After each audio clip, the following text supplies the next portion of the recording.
Brothers and sisters, Habib Rasul Miller is a second-generation Muslim and a PhD student in African Studies at the University of Pennsylvania. His research interests include Muslim movements in 20th century America and their relationship to Pan-African thought and West African intellectual history.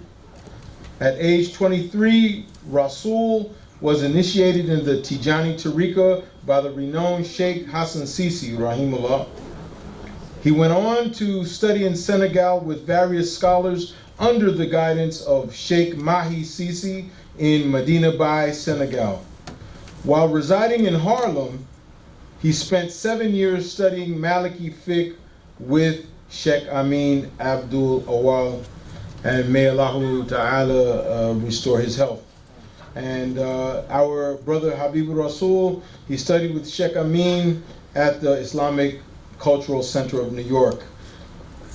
Habib Rasul Miller also participated regularly in the dhikr ceremonies of Imam Saeed Abdul Salam, rahimahullah. And Rasul tonight will present a history of the black Muslim efforts for empowerment as a source for future development. Takbir! Takbir! Takbir! Takbir! Assalamu alaikum wa rahmatullahi wa barakatuh. How's everybody doing? Family, it's good to be home. Alhamdulillah.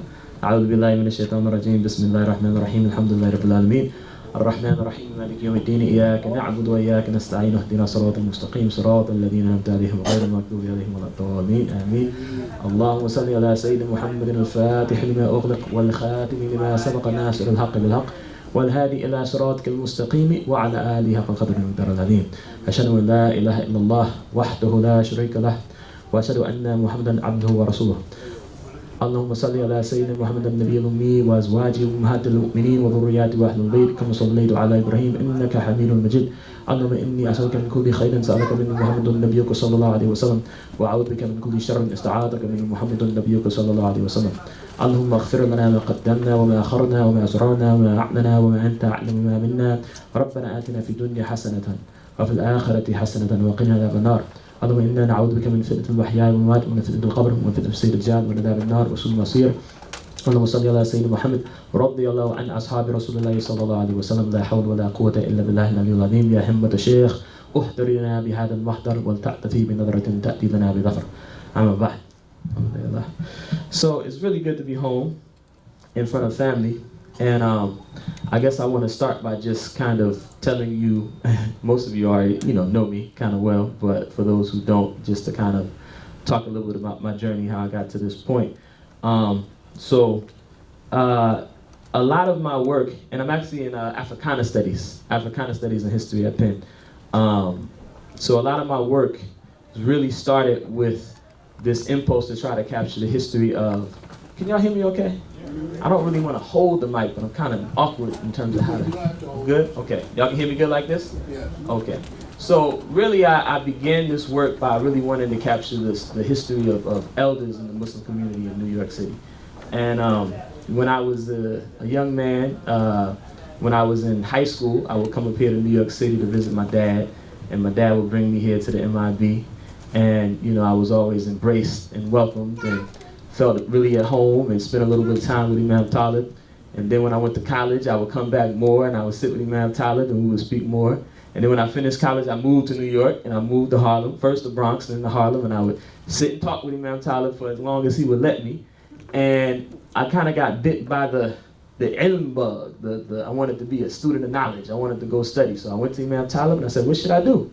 And he could have said, well, young man, just come here and learn everything from me and don't go nowhere else. But that's not what he did. He said, well, if you want to learn Quran, go down to 55th Street. You'll find Sheikh Ahmed Duidar and Sheikh Muhammad Duidar.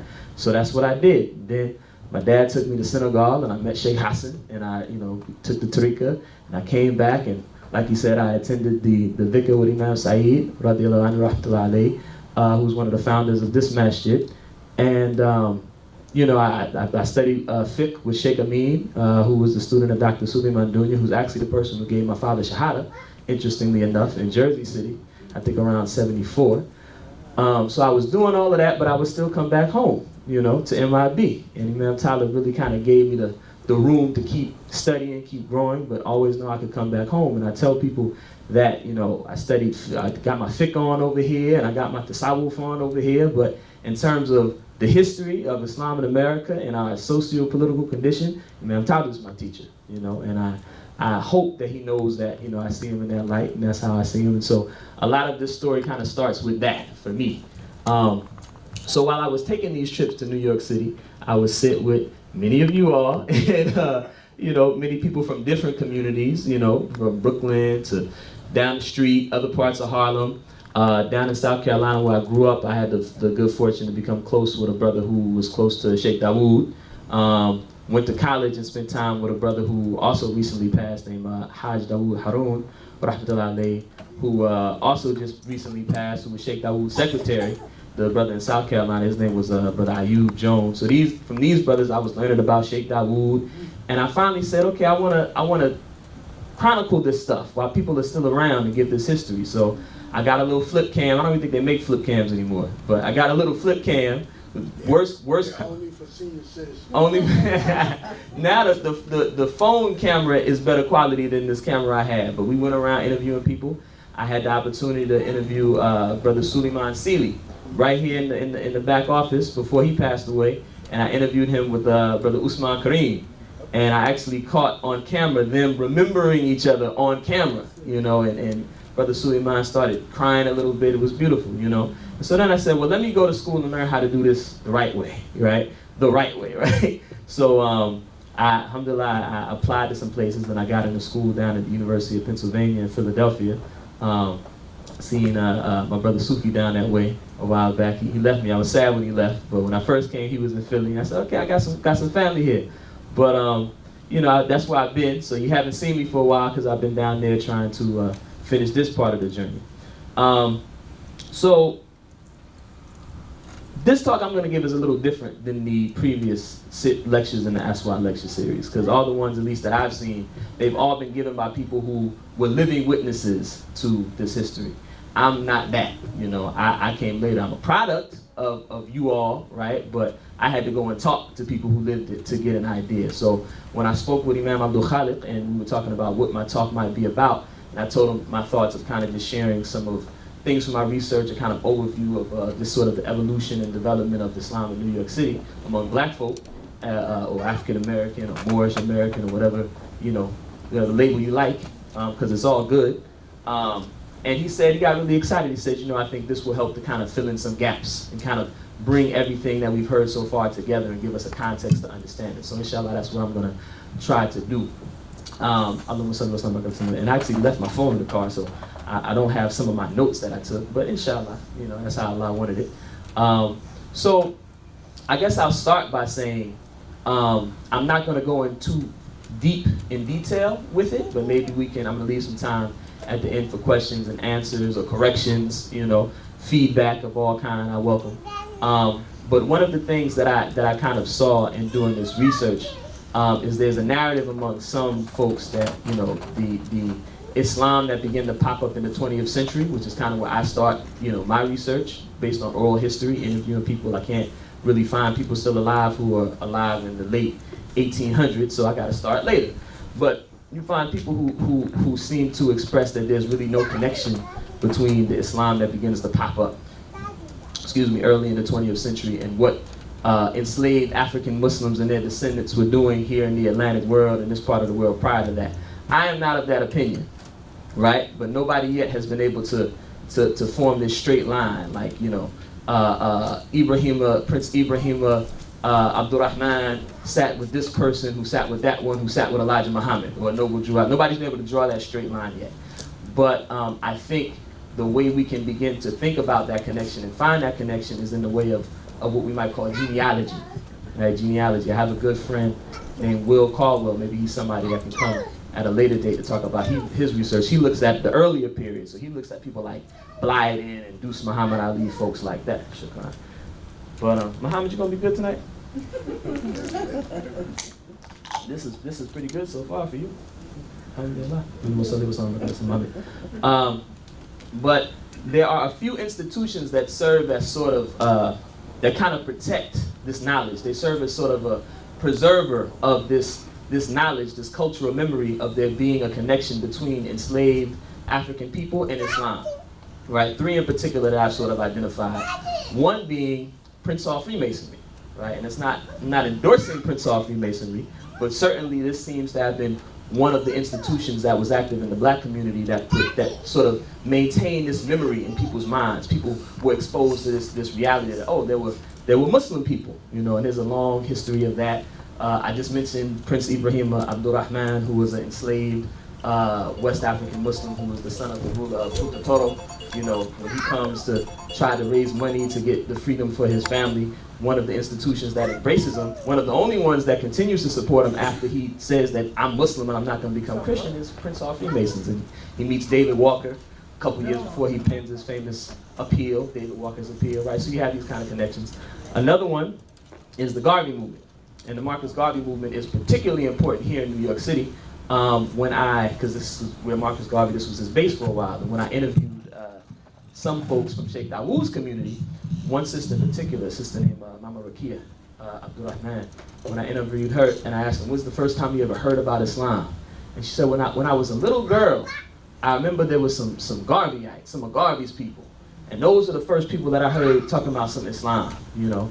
And I said, wow, that's interesting. And I thought back to Imam Talib, talking to us about how Marcus Garvey himself chaired a session to decide if they were going to embrace Islam as the official movement of the official religion of the movement. I remember then later, Imam Saeed, he took me in his house, I was in his house, and he opened up one of the early editions of the Philosophy and Opinions of Marcus Garvey. They have new editions that have more stuff in it, but one of the early editions, you'll look on the very last page, he issues a kind of warning to white Christians and to the white Christian community. It says basically in so many words, y'all better start acting right or we're gonna embrace Allah, the God of Africa, right? So all of these connections started to be made in my head. And then the third one is the Moorish Science Temple, which really sort of builds on these other earlier institutions.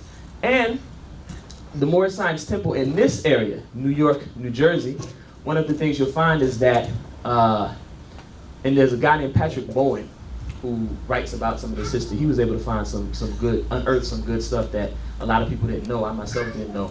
But if you look at the Moorish Science Temple in New York and New Jersey, folks in the Moorish Science Temple are embracing elements of what we might call Orthodox Islamic belief and practice very early on. The Moorish Science Temple isn't really like the way we think of the Nation of Islam, right? Like very regimented, very together, very structured. In the early days, the Moorish Science Temple, there's a lot of different expressions of Moorish science, if you will, going on, right? And so you find certain communities sort of gravitate more to what we would call the Sunni. All of this is kind of a backdrop.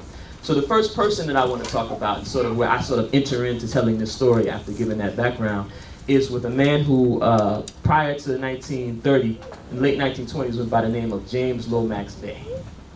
James Lomax Bey. Some of y'all heard of James Lomax Bey?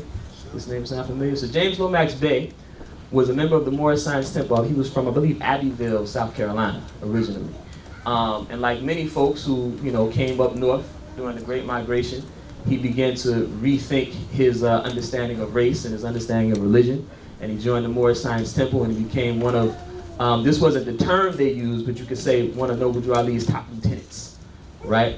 And similar to the way, you know, the Honorable Elijah Muhammad sent Malcolm to New York and said he needed his best in New York, Noble Drew Ali, he sends this man, James Lomax Bey, to Detroit. And he becomes the leader of one of the most successful, if not most successful, Moorish Science Temple location at that time, right? So the way I say most successful, when I went into the Schomburg and looked at the archives of the Moorish Science Temple papers, I saw Detroit a couple of years, sold the most papers, had, you know, certain different markers of being one of the most dynamic, most accomplished chapters of the Moorish Science Temple. So this brother James Lomax Bey, when he goes to Detroit, it seems that he might, and I have another good friend whose work you all should check out if you're interested in learning more. His name is Akil Five. He's an independent researcher down in Detroit. I know Talib knows him. He unearthed some stuff as well. And you know, from talking to him, one of the things that I came to suspect, and that he suspects, is that when James Lomax Bey goes to Detroit, he encounters the remnants of a Sunni Muslim community that was essentially organized by Deuce Muhammad Ali. Because when Deuce Muhammad Ali came to America to help Marcus Garvey, he spent some time in New York, he spent some time in Detroit, spent some time in a couple other places, right? So there's a community of Sunni Muslims, mostly Turkish, right? Remember this Turkish part, that's going to be important for something in a minute. And sometime at some point while he's in Detroit, he basically says, you know what, guys, this Detroit congregation, we don't have to follow Noble Drew anymore. We can do our own thing, right? And we don't have to send our money to Chicago anymore. We can do our own thing. And shortly thereafter, a chain of events is set into motion. And I shouldn't say it's set into motion by him because I don't know if he's really the person who causes this to happen, but you start to see a fracture in the Moorish Science Temple all around the country. Violence breaks out, there's shootouts, people get killed. Eventually, Noble Drew Ali himself gets killed under suspicious circumstances. We suspect maybe he was murdered, right? While all of this is happening, James Lomax Bey is no longer in America, right? Before all the violence breaks, he leaves. And he goes first to Turkey, right? This is why the Turkish connection is important. He first goes to Turkey, and he tries to get the Turkish government to put up some land for people here, for black folk, people of African descent, or Muslims in the Atlantic world, in the West, who want to repatriate to the lands of Islam in Turkey. And this is during the era of Kemal Ataturk. So they're like, nah, that's not what we're doing here. But they seem to be polite enough to him, and they point him in the direction of Egypt. So he goes to Egypt. He spends about 4 or 5 years in Egypt. He changes his name to Professor Muhammad Ezzuddin. He studies, not at Azhar University, but with some shuyukh who are affiliated with Azhar University for about 4 or 5 years. He comes back to America around 1936, and he begins to be a sort of mentor, a teacher, elder brother figure to all of these young, dynamic Muslim leaders, some in the Ahmadiyya movement, some in the Moorish Science Temple, right? Some may have already been Sunni Muslims, we don't know, right? Because, so he becomes a mentor to these folks, and he begins to inspire them to really begin to break away from these other institutions and establish these Sunni Muslim communities. And he tries to sort of create an umbrella organization that holds them all together, but for some reason, when people embrace Sunni Islam, they have a hard time sticking together. They fracture. I don't know what it is. Maybe Imam Talib might have some thoughts on that he can share with me. Because it seems like whenever these people embrace the Sunnah, they have a hard time sticking together. You know, I don't know why. May Allah make it easy for us and help us to be more unified. But he creates an organization called the Adino Allahi Universal Arabic Association, right? There's a picture that you may have seen. I think Imam Talib posted it online once, from a 1943 Uniting Islamic Societies Conference. Uniting Islamic Societies Conference. That was one of the umbrella organizations that they tried to create. They met in Philadelphia in 1943.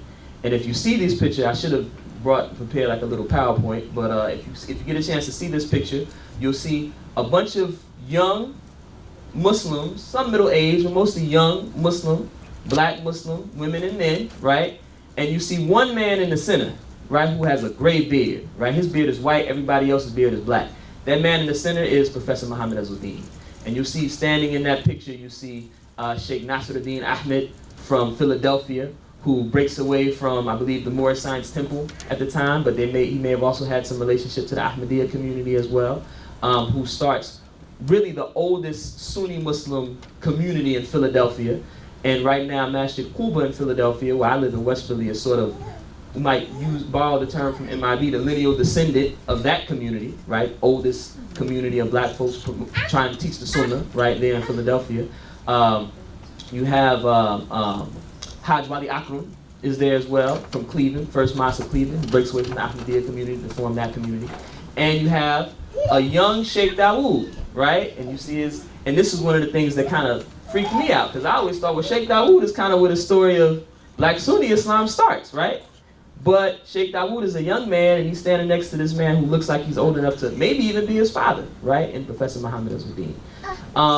And he's dressed in colorful robes. Everybody else has like the standard attire of the Moorish Science Temple, which is also kind of the standard attire of the Ahmadiyya movement, and also kind of the standard attire of the Muslim Brotherhood, interestingly enough. So this is sort of the dress of the modern, engaged Muslim, right? Man at the time. Is your suit and tie and your fez, right? Deuce Muhammad Ali, you see pictures of him wearing the same thing, right? But you see the one person not dressed like that, or maybe a turban and a suit and tie. One person not dressed like that is Sheikh Dawood. He has his colorful robes, looking fly, right? And cultural, and that's important. That's important. So Sheikh Dawood he's active in New York City, right? He's a part of a burgeoning Muslim community in New York City. There's this early history in the early 30s we don't have a lot of documentation for. We know that there's folks in Harlem as early as 1928, right? And Sheikh Dawood is a part of that circle. He's an Afro-Caribbean immigrant. And I generally call all of these folks who are active in America black, right? I call them all black American. And the reason why is because even folks who are Caribbean immigrants, they're still engaged in these discourses of black internationalism and black nationalism, and they're still getting treated like Negroes, right? And they're still building their communities along with the indigenous African-American folk. And they're indigenous to this part of the world as well, the Atlantic world, the Americas, the Caribbean, right? So I'm calling them all black American Muslim, right? But there's a important contingent of folks from the Caribbean who are in that space, right? Assalamu alaikum to my dad. I mentioned you earlier, but you wasn't here for your shout out. So Sheikh Dawood, he marries a young woman named Clara Forbes, who changes her name to Mother Khadija, right? Mother Khadija Faisal. And the only reason I say their government names, right, is because for historians, that stuff helps us kind of piece together folks' trajectory, right? But, you know, she's known in the community as Mother Khadija, right? So Sheikh Dawood and Mother Khadija, they live, at some point they moved to Brooklyn, right? Location 143 State Street, right? Masjid is still there. Now it's called Masjid Dawood. And initially, Sheikh Dawood runs a school of elocution, right? And so when I spoke with his secretary Haj Dawood Haroun, he mentioned that this is where affluent folks, some affluent white folks would send their kids there for it to serve as sort of a finishing school as well, right? And he used to help musicians, help recent immigrants. And being a Muslim, he also provided services for Muslim students, Muslim merchant seamen, folks from Sudan, folks from Somalia, folks from Yemen, folks from South Asia, who are, you know, in Brooklyn at the time, this small community of migrant workers and immigrants who are in New York City at the time. Some of them need things like an address, right? Especially for students, maybe you need an address where we can send your mail to, or maybe you need temporary lodging, right? So he uses his brownstone, and eventually he purchases another brownstone, or maybe even two brownstones across the street, right? And he uses that to serve the community in this way. And the story of how it becomes a musalla, that one of the folks I interviewed told me, is that one day you had a couple of these merchant seamen who were walking through Brooklyn, because if you look at the geography, State Street is close to where the pier is, right? So they're walking and they're looking for a place to pray, and they see this man dressed like a Muslim. Or maybe he sees them dressed like a Muslim. Some way they recognize one another to be Muslims. So they exchange salam, and these brothers say, wait a minute, there's a Muslim here, right? This is amazing. Can we pray? Sheikh Dawood says, sure, come pray in my house. And word goes around the network of merchant seamen. It gets all the way to the Sufi Sheikh Ahmed al-Alawi, rahmatullahi alayhi, in Algeria, who hears word that there's this black man in America, right, that is giving people the space to pray. And he actually writes him in Ijazah, right? This Sheikh of Tasawwuf and the Shadali Tariqa writes Sheikh Dawood in Ijazah, because he hears of the great work that he's doing, right? So eventually Sheikh Dawood begins to he incorporates the space as a masjid, I think around 1947. And this is one of the reasons why there's some confusion as to when it begins to operate. Some people say it was in the 20s, and the 30s, and the 40s. It's hard to pinpoint the moment at which it ceased to be his home that he used in this capacity and began to be a masjid. But we know 1947 he incorporates it to be a masjid. And there's three important ways in which Sheikh Dawood becomes a sort of innovator, right? And kind of breaks away from the influence of Professor Muhammad Azzuddin, who's sort of the sort of pioneering, you know, black Sunni Muslim before him. One way in which he sort of breaks away is and this isn't sort of a breakaway, he just sort of builds on this tradition of trying to institutionalize Islam. So one thing about history is important, you kind of have a theme, a lens by which you start to kind of bring all this stuff together. You know, sometimes I give these talks. One time I've given this talk and I've used the theme of self-determination, which is a page straight out of Imam Talib's book, as a way of sort of thinking through this multi-generational story of these different efforts by black Muslims to establish themselves here in this part of the world, right? When I teach African American history, I use the frame of resistance and rebellion, right? So we're not going to focus primarily on the ways in which black folk have been fighting for civil rights since 18-something, when people weren't even talking in that language. We're going to talk about, you know, how since the first African was brought to these shores, we've been resisting and running away and rebelling and all of that. In any case, with regard to the early 20th century history of African American or black Muslims, you find these different approaches to how to build power, right? How to empower themselves to be able to practice Islam the way that they want, right? Unfettered, right? And in the case of Professor Muhammad Azzuddin, his vision is a vision that really looks to connect African American Muslim folks with the Middle East. And by connect, what I really mean is to sort of establish the Africanity or blackness according to our sort of modern American racial notion of what blackness means, of the people in the Middle East, right? And it's interesting because I saw when Baba James Smalls was here, he was using that kind of language, like what did the real Arabs look like? And when I saw it, I immediately thought, well, he mentioned that one of his teachers, and I didn't know this, was Sheikh Hisham Jabir. Sheikh Hisham Jabir was a student of Professor Muhammad Azzuddin. There's a few people from New York, from New Jersey, who were sort of a couple of different directions. Imam Talib talks about mother mosque, right? Where his community is sort of a mother mosque for all of these different communities that pop up in New Jersey, right? And you still have the Jabir brothers still holding it down, right? A connection all the way back to Professor Muhammad Azzuddin from the early 1930s, right?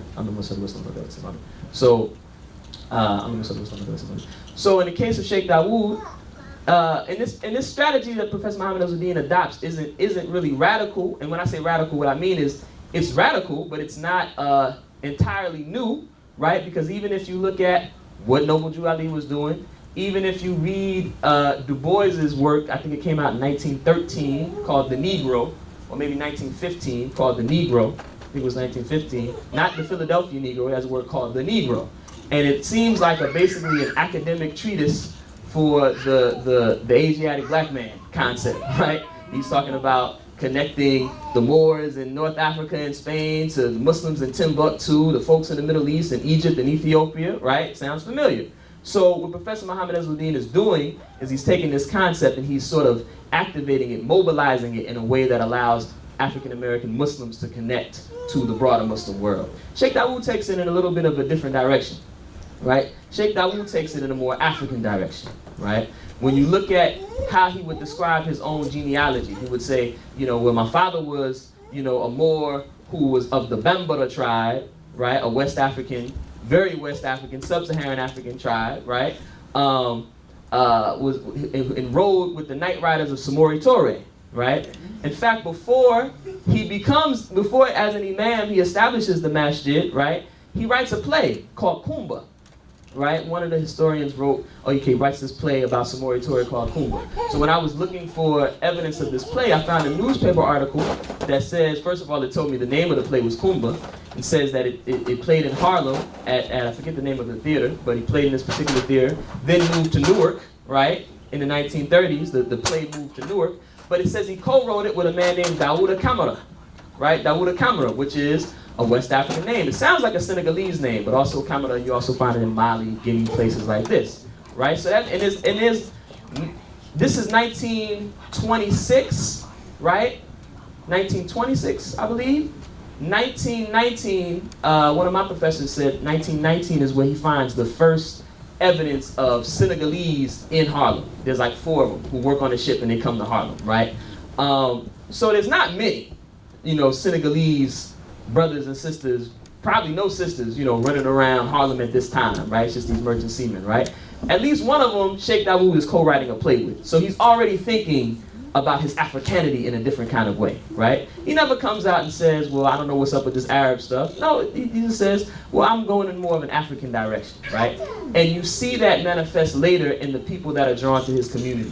You have jazz musicians. If you ever read about the history of Muslims in jazz, often there's a presumption that because folks are becoming Muslim as early as the 1940s, 30s, 40s, 50s, they must be Ahmadiyya, since they're not in the nation, they're making salat, right? Some of them are, people like Art Blakey, who has an apartment in Harlem, but some of them, a lot of them, are Sunni Muslims who attend Sheikh Dawood's masjid. One really interesting example is Ahmed Abdul Malik, bass player, who plays with Thelonious Monk. One of the things I found that was interesting is all these jazz musicians, Hajdu Harun was a trombone player. His birth name was John Mancebo Lewis, and he would go by that sometimes, so I can say that name, right?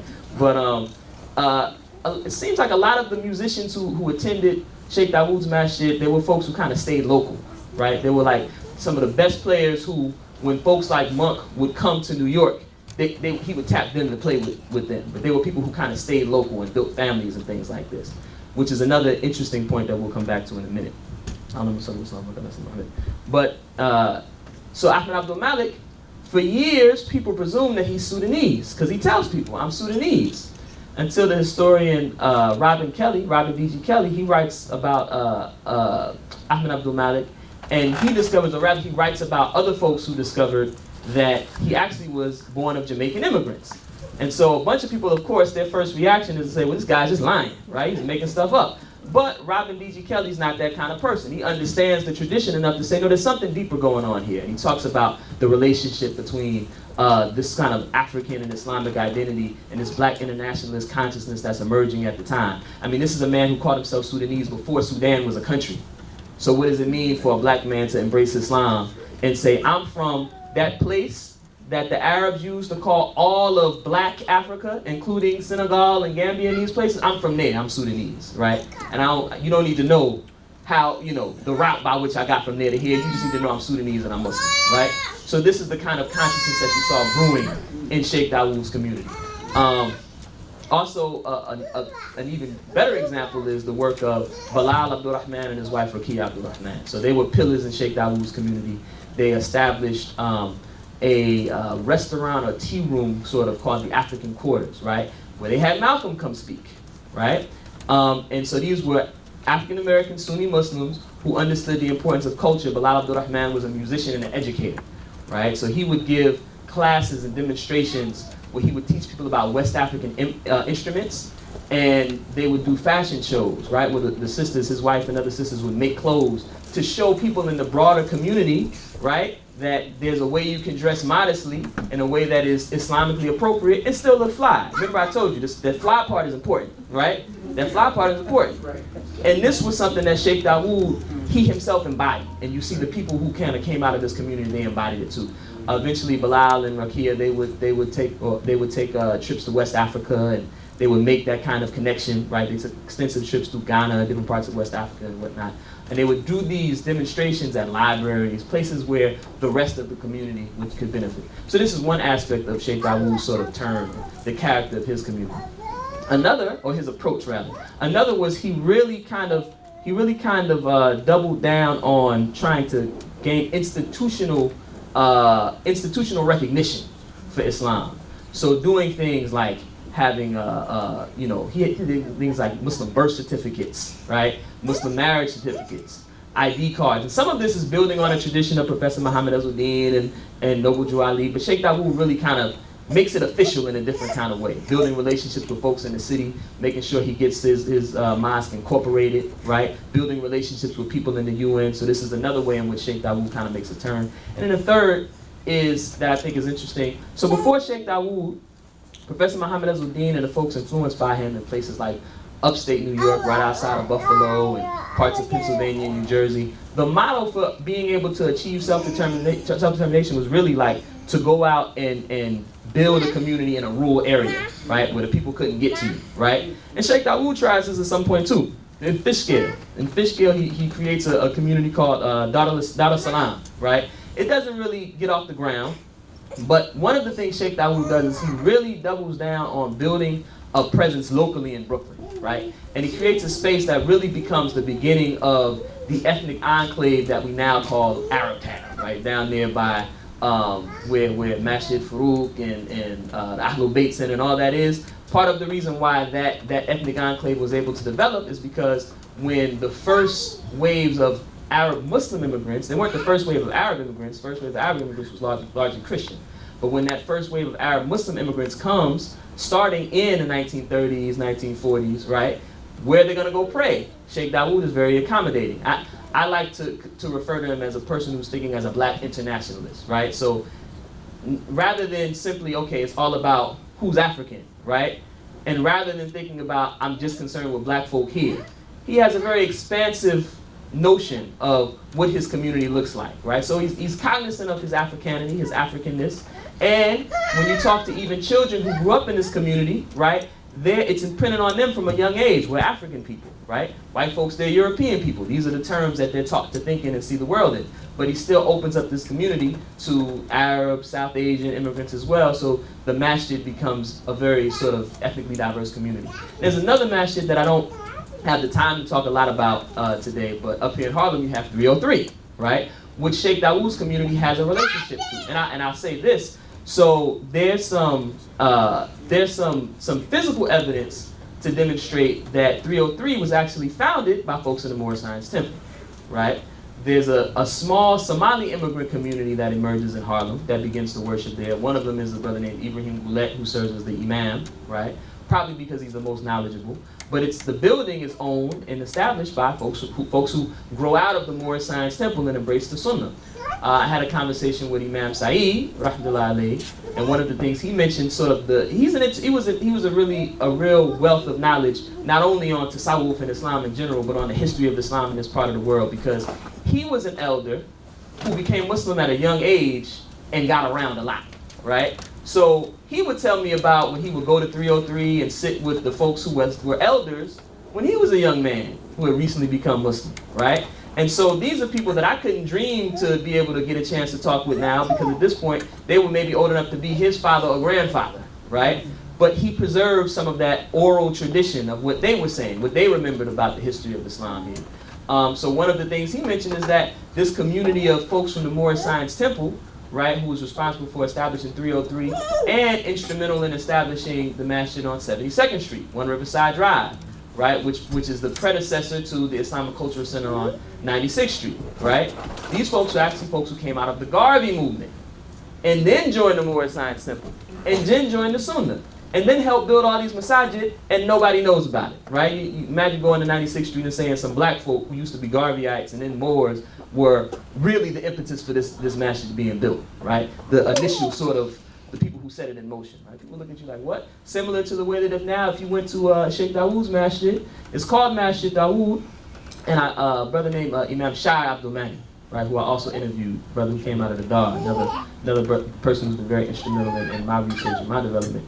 He told a story. He asked a young Yemeni brother from the masjid, you know, who do you think Dawood was? You know, Yemeni uncle, right? Because if you go to the community now, it's shifted. You don't see the same people. It's become a mostly Yemeni community, and there's not really a lot of preservation. There's really no preservation of that sort of, you know, communal memory of who founded the community, who were the people who were there from day one, right? They named the masjid in honor of them, right? So that's there.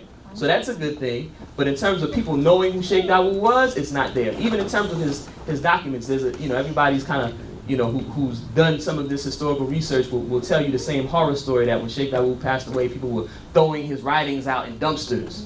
And people were hearing it and getting the call and rushing to try to rescue what they could, right? So even now, I'm, running around trying to find whatever fragments of his stuff that I can find, right? So this is Sheikh Dawood, and these 3 points that I mentioned, the understanding the importance of culture. Again, he himself was a musician. He was a violinist, right? He understood, and the people around him understood the importance of culture, cultural capital, cultural influence as a way to promote Islam. He understood the connection between folks in the diaspora and Africa and was proud of it, and really was sort of a pioneer in sort of injecting that into the consciousness of Muslims in a new kind of way, right? Sort of recentering that moral geography from the Middle East to Africa, right? And the institutional piece. So, try to move along kind of quickly. So, like I said, Imam Talib always talks about mother mosques. So, certainly, Sheikh Dawood's masjid is maybe the mother mosque for the city, right? Along with 303. In 1962, some young brothers who had been attending Sheikh Dawood's masjid, they get together and they're being influenced by what's happening in the world at the time. This is when Malcolm is in full effect uptown in Harlem, right? And you see black radical activism in general is just looking very different, right? Looking a lot more radical, a lot more militant. And so these brothers get together, and at this point Sheikh Dawood is an older man. So when I interview folks who remember Sheikh Dawood from that time, they say he would, he was always a little bit a little bit agitated. He would see these young fellas, you know, who he felt like didn't have the same kind of work ethic, didn't have the same kind of worldview that he had as an elder, and he would kind of get ruffled by them. You know, y'all got to get up and y'all got to do something for yourself. So there was a bit of a generational disconnect, right?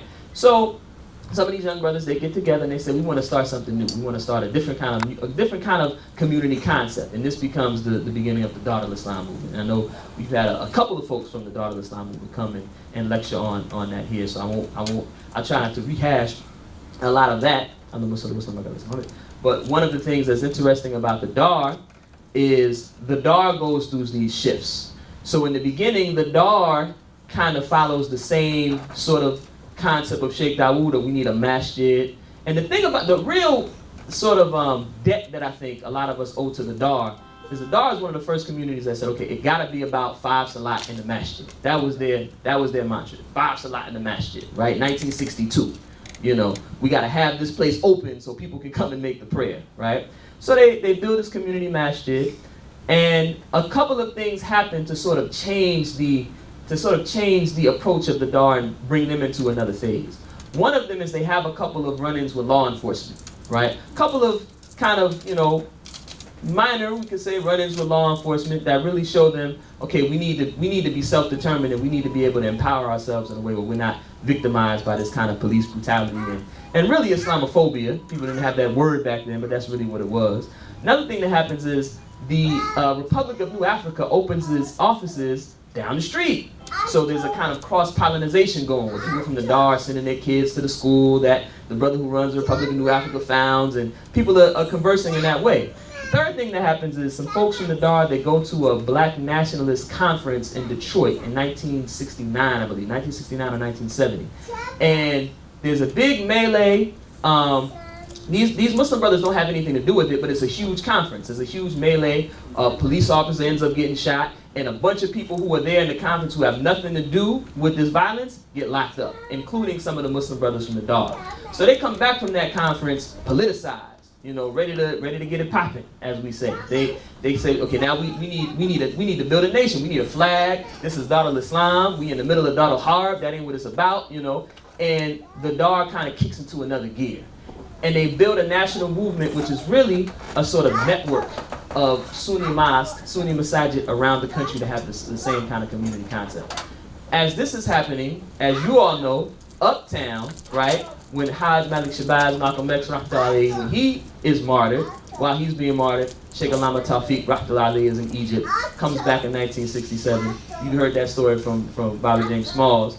The folks who are a part of the Muslim Mosque Inc. sort of surround Sheikh Tawfiq, right? Imam Saeed, right? Sheikh Tawfiq's friend and Naib comes around the same time, and they open up the Mosque of Islamic Brotherhood here in Harlem. So these become the two sort of pillars. So 303 eventually ceases to exist as well. And at one point, Sheikh Tawfiq is even asked to give the khutbah at 303. So in a way, you know, and Imam Talib can correct me if I'm wrong, but similarly to the way that this community is the lineal descendant of the Muslim Mosque Inc., I think it may even be appropriate to say it really holds on the legacy of what 303 is doing in terms of promoting Sunni Islam in Harlem as well, right? So these become sort of the two pillars of Sunni Islam in New York City, you know. Say Sunni, Sunni, Sunnah. Gotta follow the Sunnah. Yeah. I need to excuse myself, but I just Sure. want to add to that last. Yeah, please. All of these masjids that he's mentioning, their international network is called the International Muslim Brotherhood. So in Harlem, in Philly, in Pittsburgh, in Cleveland, Jersey, yeah, Newark, all of them were members of the International Muslim Brotherhood. That was their national vehicle. That's neat. And okay, so that kind of reminds me of something else, but so one of the things that's interesting about when I interview folks from MIB and folks from the Dar, I always hear a lot of mutual respect, right? Folks from the Dar have a glowing, you know, account of Sheikh Tawfiq, and folks from MIB have a very positive account of the Dar and how they saw one another. And there were times in which there was a lot of collaboration because there was a lot of synergy. These were the two main African-American masajid that were trying to promote the Sunnah and address the socioeconomic and political needs of the people, right, and spread Islam. But there were also some clashes, right? There were also some clashes. And one of the things that I think animates those clashes is in MIB, there is a willingness to embrace a political concept of what we might call black nationalism or Pan-Africanism unabashedly, unapologetically, right? That Sheikh Tawfiq, he's on that, right? And I know y'all know that, right? You can tell me about that. But in the Dar, there's more of a propensity toward what I would call Islamic internationalism. So people are really drawing a lot of their cues from reading and interpreting the works of people like Alana Maududi, right? Hassan al-Banna, Sayyid Qutb. And Sheikh Tawfiq is well versed in that stuff as well, but he takes from it what he decides to take from it, right? But ultimately, his vision is that black, red, and green, right? He doesn't have a problem with that. Folks in the Dar have a sort of difference of opinion, and I'm not speaking about the Dar as a whole, but it seems to be the direction of some of the leadership in the Dar, at least. They weren't really with that. You know, it was kind of a respectful disagreement, but this was one of the things that animated sort of clashes between the two. And then another thing was just, if you look at the way black political organizing at the time looked, folks were a lot more militant, right? Whether we're talking about the Panthers, or whether we're talking about the Revolutionary Action Movement founded by Professor Muhammad Ahmed, or whether we're talking about the Black Liberation Army, right? Folks were strapped up. And one of the things that was good about that was folks had a concept of security, right, and community policing. But it also meant that when you had problems, whether they dealt with whether it would stem from ideological differences of opinion or protocol or whatever, sometimes stuff could get a little violent. So that's one of the things at the end, which I'm coming up to the end, we'll talk a little bit about sort of lessons we can learn from this history. And a lot of it, some of it is things that we maybe need to re-implement. There's one way in which maybe we've kind of progressed, right? There's maybe more tolerance now, right? A little bit less militancy, which is good and bad, right? We're taught that you're supposed to be easy on the Muslims, right? But not easy on the people who are trying to attack the Muslims, right? Maybe a different conversation. I know Masada was something about that, right? So this is what's happening in Harlem at the time, in New York City at the time. And the Dar ultimately fractures when a Sufi sheikh from Pakistan named Sheikh Mubarak Jalani comes. The Imam Yahya Abdul Karim, I have to back up a minute. So the Dar, one of the important differences I would say that I saw between the Dar and MIB, right? And I'm saying, it's a little nerve-wracking saying, talking about MIB in front of MIB, but it's good. Because if I say something wrong, you can check me. Part of the genesis of this talk was I wrote an article called Where Did All That Power Go? And I was talking specifically about black Muslim political organizing around the issue of police brutality and community control of policing. And, I talked about when the police had Mosque number 7 under siege, right? I think Imam Saeed was giving the khutbah that day, and he stops in the middle. He doesn't stop in the middle, but he finishes the khutbah and prays quicker than usual, and then makes an announcement. They send some brothers to go and secure the Muslim businesses, send some brothers to walk the sisters home, and the rest they go to make sure that the folks down the street at Mosque number 7, right, make sure that they're safe, right? They didn't say, they're not real Muslims. No, they went down and they tried to maintain the safety of those brothers and sisters. And it was a big ordeal, right? But one of the things that came out of that is the Muslims had enough power to make sure. And what happened is the police raided the masjid. There was a fictitious call made. Somebody probably a provocateur, made the call and said there's a police officer in distress in the mosque, which wasn't true. The police had a protocol that they followed where they would call before they would go to Mosque number 7, and they would come with respect, and they wouldn't bring their weapons because weapons aren't allowed in this house of worship. But the cops who got the call they didn't know that. Maybe they were rookies, they didn't know that. So they ran up with their guns and an altercation happened. And ultimately, a cop ended up dying, right, in the melee. But the community rallied around the Muslims, right? They saw the police surrounding Mosque number 7 and started throwing bricks and bottles and said, we're not going to let you harm the brothers and sisters in this community because of the benefit that they bring to us as a community, right? And the Muslims from MIB were there as well to keep peace and to make sure that, people weren't being victimized by police brutality. And I talk about some of this stuff in the article. And the Muslims had enough power to be able to leverage that. Wait a minute now, we weren't on the offensive, right? And so there ultimately wasn't any legal action taken because Charlie Rangel and the top-ranking police officer recognized, no, this wasn't the Muslims' fault, right? So in writing this article, talking about sort of where did all that power go, and I got the title from, if you remember the scene in the Malcolm X movie where he holds up his hand, and he points this way, and the white police officer says, no one man should have all that power. Well, if he had all that power, where did it go? So when I wrote this article, I sent it to Imam Talib and said, Imam Talib, what do you think? And he said, okay, I think it's good, but your timeline is a little off. You know, you're forgetting this. Maybe you don't want to put this part in an article, you know. And I took his advice, and I made those changes, you know. So I welcome that kind of constructive feedback, because that's the only way I'm going to get it right.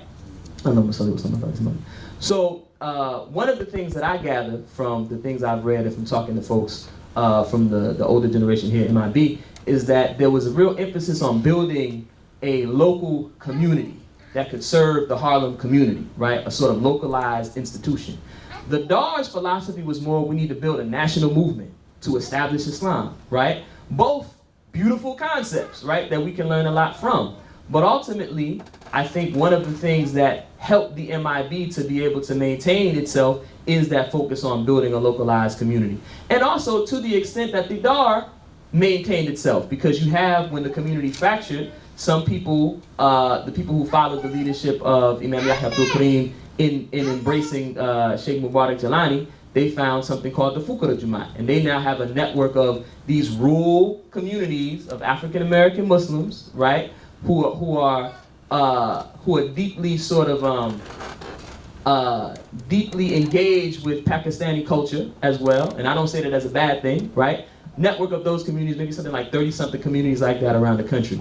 And the folks who didn't go that route crystallized around an organization that calls itself, or a community that calls itself the Ummah, who embraces the leadership of Imam Jamil Alameen, right? And part of the reason why the Dar is able to maintain itself is that way is because ultimately it's a network of localized communities, right? That are actually doing work on the ground to ingratiate themselves and entrench themselves in the broader community and bring benefit to the greater community. This is one of the things I always say when I give these talks. One of the big lessons we should draw from this history is that if you don't change the community around you, you will be changed by it.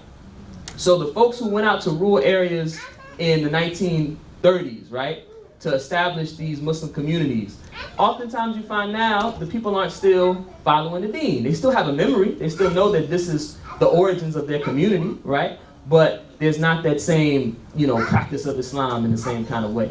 Whereas places like MIB, where people came, cleaned up the community, established the masjid and made it sort of a haven of peace, right, and tranquility in the midst of the community, did things, different fairs, and built businesses that served the community. Same thing the nation did, same thing the Moorish Science Temple did, same thing the Dar did.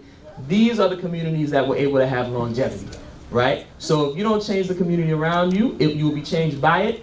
And our tradition of people of African descent as Muslims, the way Islam spread in Africa and in the Americas. So in the Atlantic world in general, the way Islam spread was by the Muslims serving the broader community. In West Africa, it was, we're going to build a school and the Muslims can come and the non-Muslims can come. And we'll teach them how to read and write, right? In a place like, in here, it was, we're going to build a health food store, right? So that people can benefit and have healthy eating. We're gonna introduce this new pie that's healthier than the pie you've been eating, right? And get you eating better, right? The Moorish Science Temple's days, it was, here's some natural medicine. So you don't have to keep going to the doctor for your aches and pains. When black folk got a lot of reason to distrust the doctor, we got some natural medicine for you, right? So this kind of strategy of actually serving the community as a form of dawah, this is our tradition, right? I know Muslim was on that. But the Dar, I would say what they do, what they are successful at is they build, in many ways, the most robust sort of,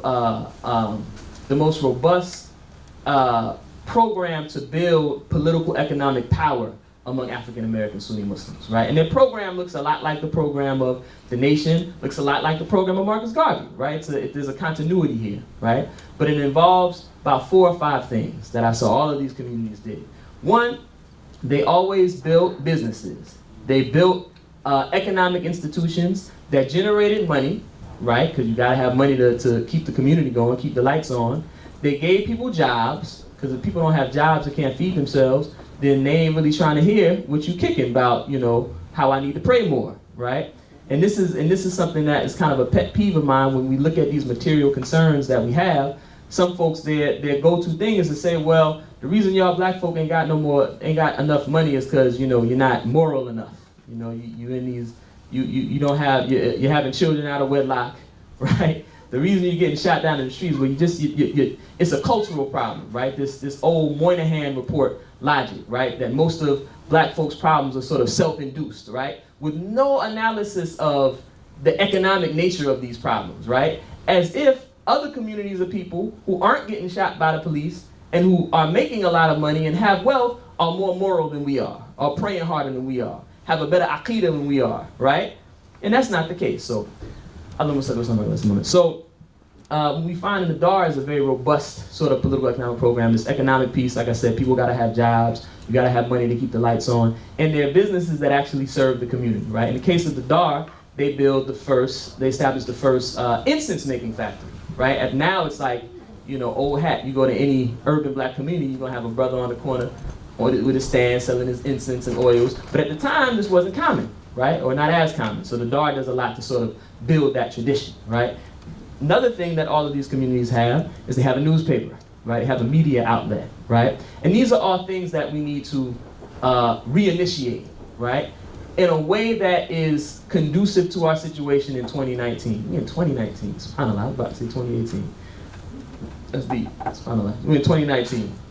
So maybe the media outlet now, maybe it's not a newspaper, maybe it's an online platform. I write for a platform that I hope everybody checks out called Sapelo Square. This is the Swad Abdul Khabir, Dr. Swad Abdul Khabir. She started a website called Sapelo Square, which is a phenomenal online platform that talks about issues that face, you know, black Muslim folks, but also is an outlet for people from the community who write about history, about arts and culture, about politics, about religion, all these things, right? So maybe it's something like that. I don't know, right? But you have these communities. They all had this economic program. They all had media outlet in the form of a newspaper, right? Here at MIB, you had the Western Sunrise.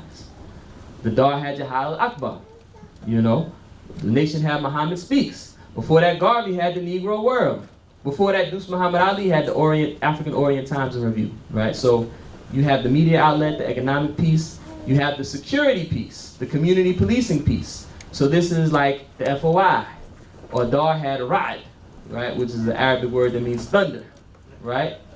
So those were the people who kept the peace and developed the regime of community policing, right, in the community. So all of them had these kinds of programs, right? But one of the things that I learned when I interviewed some of the folks from the DAR is that early on, or not early on, but at some point, there was a desire among some of the brothers to begin to initiate a prison outreach program, right? They wanted to initiate this prison outreach program. And Imam Yahya Abdul Karim, I was told, was initially a bit reluctant.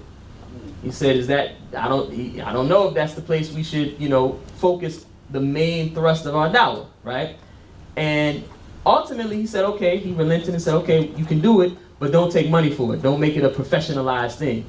And the government came in and said, no, you can't be here without us paying you, right? So it became exactly what he didn't want it to become. And alhamdulillah, it brought a lot of people to Islam, right? It was a very good thing in that sense. This is the sense that I got from talking to folks from that community, is that it caused this influx of young men, right, coming out of the penitentiary who needed employment. And while they had built a pretty strong economic program, right, they also had a security company that helped with, when Restoration Plaza was built, they got the security contract to secure that area, right? This economic program wasn't robust enough to accommodate for this huge influx of men coming from prison. So this was one of the things that was kind of a struggle for the DAR, right? Whereas folks from the DAR said to me, from their perspective, looking uptown at MIB, they said the folks at MIB, they focused on going into the colleges, into the schools. Now you all can tell me if that's true or not. But they said those folks, they focused on going into the schools for their dawah. And I said, that's interesting. I never heard anybody mention that. But I do know that a lot of folks from the Black Arts Movement, a lot of African American, you know, educated folks became Muslim in part from their relationship, or they learned about Islam through Sheikh Tawfiq and MIB. So I said, okay, that's something I gotta ask some folks, right? So I'm asking. But this is ultimately sort of the strategies that these groups use, right? These communities use to build power, and they worked, right? So, last part of my talk before we open up for some questions and discussion is the question of, well, what happened, right? If we had these Muslim businesses, we had Muslim schools, right? We had all of these institutions, what happened, right? Well, a lot of things happened. First thing that happened is the sort of shrinking of the black middle class. And this goes back to what I said is my pet peeve. People say, well, the reason y'all ain't got it together is because, you know, now, and that you ain't got it together because what comes on the other side of that statement, some of it is true, right? You look generally, when Islam comes to a place, the first generation of people to get it, they have a different level of zeal, a different level of fervor, right? A different level of faith, right? And generally speaking, if you look at like one of my teachers, Sidi Kaba Abdul Fattah, right? Who some of y'all know, right? I asked him what he thought about this when I was preparing for my talk, and he said, well, back then people had their word. So now people have a little more tolerant, which is good, right? But back then people had their word. And I thought to myself, yeah, because when I talk to somebody like Imam Talib or Sheikh Amin, you know, if they say I'm gonna be there 9 o'clock, they're gonna be there 8:50. But youngin' like me, I say 9 o'clock, I might be there 9:10, 9:15, right? So they had their word, right? They had a different level of commitment and conviction. But there are other external factors that I personally think a lot of some of the folks in our community who are trying to find solutions, they don't really understand. They don't help our community understand. My advisor, she's a woman named Dr. Mary Frances Berry. She told me that your responsibility as a scholar is to help figure out what's happening in the world, right? And analyze it, and then go back to your community and help them understand what's happening to them, right? So they can know what to do about it, right? And I don't think that a lot of us are doing a great job of that, right? So one of the things that happened is socioeconomic turns happened in this country, right? The black middle class shrunk. There was a time when you can get working people to put their pennies together and build an institution. You can't do that anymore, right? Things like gentrification happen, right? Look at this community. And this is the case for Muslim communities around the country, particularly African American Sunni communities and as well as folks in the Nation of Islam. People would go into a rough area, clean it up, right? Make it peaceful, establish businesses, and now that it's this thriving, beautiful community, other people come in, right? And buy up the property. Now that it's safe to come in, right? And force us out, right? So these kinds of trends. Now, if you look to buy a building, right, in a place like Harlem to establish a masjid, it's a lot more difficult than it was in 1960, 1970. This isn't because we, aren't moral enough, right? Or aren't praying hard enough. This is just the reality of what's happening in the world. Even I was just I was blessed with the opportunity to be in Medina Bay Senegal for this past year with my family. And I even had a conversation with one of the shuyukh there who was saying, I felt very flattered. He pulled me to the side and asked me, make dua for me. I felt flattered that he would ask me to make dua for him. And he said, make dua for me. I'm about to go and have a meeting with some folks, some government folks to try to raise some funds, right? And he said, we used to not do this. And I know enough from knowing the history of Islam in West Africa that it's true. The shuyukh, their thing was just like here, self-determination, independence. But he said, I'm realizing that now we got to start tapping some different kind of resources to do things like build hospitals and build schools. Same with us here, right? It's not necessarily just, okay, let's get a bunch of people to put their pennies together. We have to do that too, and then begin to look at some different solutions and ways to obtain resources. And I'm going to give maybe one route for that in a second, inshallah. So there's the economic factor, right? Another piece, that change is black radical activism and radical activism or leftist activism, whatever you want to call it, in general has changed. The climate has changed, right? So when we talk about the era of the late 1960s, 1970s, we're talking about the era that saw the birth of organizations like the Black Panther Party, the Black Liberation Army, Republic of New Africa, Revolutionary Action Movement, the Weathermen, right? Now we live in a time where, one, our communities and our political organizations have been infiltrated, right? Have been infiltrated, they're surveilled, sometimes illegally surveilled, and fractured, right? So we're up against that. Also, there is less sort of imaginative space for that. So if you're growing up in a time, like some of you all did, when you're seeing, countries around the world get their independence from former colonial governments, you have a different kind of imaginative space of what can happen. When I talk to people in my generation, they kind of feel like, so we got to go out and vote, right? That's about all we can do, right? If you don't vote, then you can't say nothing, because that's activism, right? It's doing something, voting, or maybe marching, right? So there's less imaginative space, right? People aren't thinking in the same way as radically as they were before. And that's across the board. One of the things I saw in my research is that the things that affect the broader black community affect the black Muslim community. We're not in a bubble. We're not special. We special in another way, but we're not special in that way. The same stuff everybody else face, we face. And so these same factors are things that we have to deal with, we have to contend with. And with that, one very important piece of that is that there's less space for community policing strategies, right? Things like armed self-defense, things like community-initiated strategies to be able to police the community and contend with police who don't do their job when they police the community. When I say don't do their job, I mean people who engage in brutality and profiling and things like that, right? So figuring out a way in which to deal with that kind of stuff, right, in a new way, in a creative way. And then another thing that changed is the dynamics of the community changed. The community is more diverse now, ideologically, economically, ethnically. You have a new wave of immigration that begins in 1965 when the law changes and different kinds of people can come. And whereas the folks who were coming from the Middle East and South Asia and East Africa and West Africa in 1930 and 40 in Sheikh Dawood's time were working class, merchant seamen and things like that, right? And they were in smaller number, so we were kind of forced to build community together. And it wasn't a whole lot of Sunni Muslims, so again, we were forced to build community together.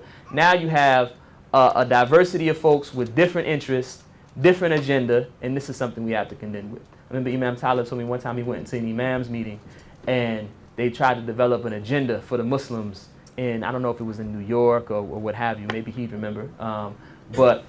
And he said he came out the meeting and it was like the concerns, if you look at the concerns of the African American imams and the concerns of the immigrant imams, they were like reversed. So if there were 10 points, number 1 for the African American imams was number 10 for the immigrant imams, and number 1 for the immigrant imams was number 10 for the African American imams, right? So when you have people who have a different agenda, it's hard for us to be unified, which means it's hard for us to be as empowered, right, to do the same kinds of stuff, right?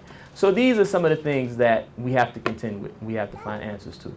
And then the last thing, and after this we can open up the floor for a bit, inshallah.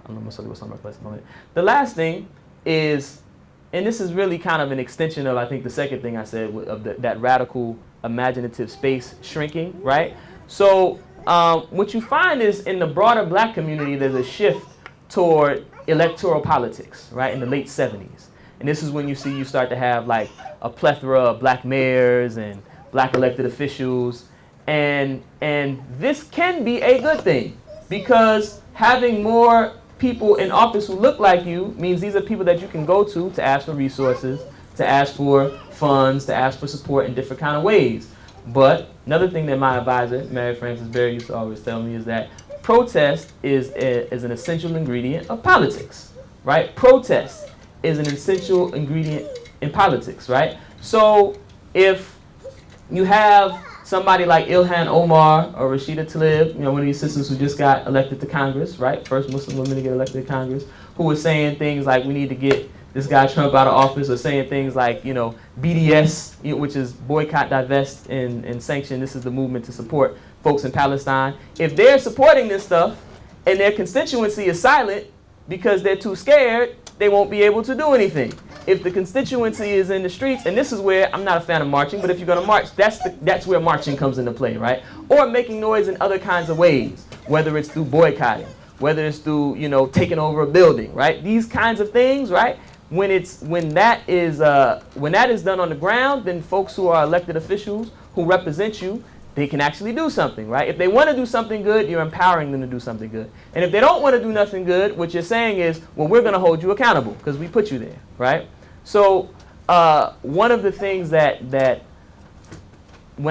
as I was doing my dissertation research, I remember thinking when the Black Lives Matter movement emerged with Barack Hussein Obama as president, right? And I had some conversations with people, and it was like, well, this should show people the limits of black electoral politics. Because if you can get a black man in the highest office and you still are dealing with the same problems, that should show people that that alone is not sufficient. That's not the answer. Similarly, if the way of the broader black community is the way of the black Muslim community, then now as we see more folks from our community, the Keith Ellisons and the Andre Carsons and the Robert Jacksons and the Rashida Tlaibs and the Ilhan Omars, as these people, you know, come into office, it'll be interesting to see, will we sort of take the hint, right, and learn the lesson from history and continue to double down on some of these other things that have been effective in the past to build self-determination, building your own economic institutions, building your own media outlets, building your own infrastructure for securing your community, right? Or are we going to sort of rest on, well, we need to go vote, and that's, you know, what black Muslim activism is going to look like too, right? So that's one of the lessons that I hope we can learn from all of this research. And I hope that was beneficial, inshallah ta'ala.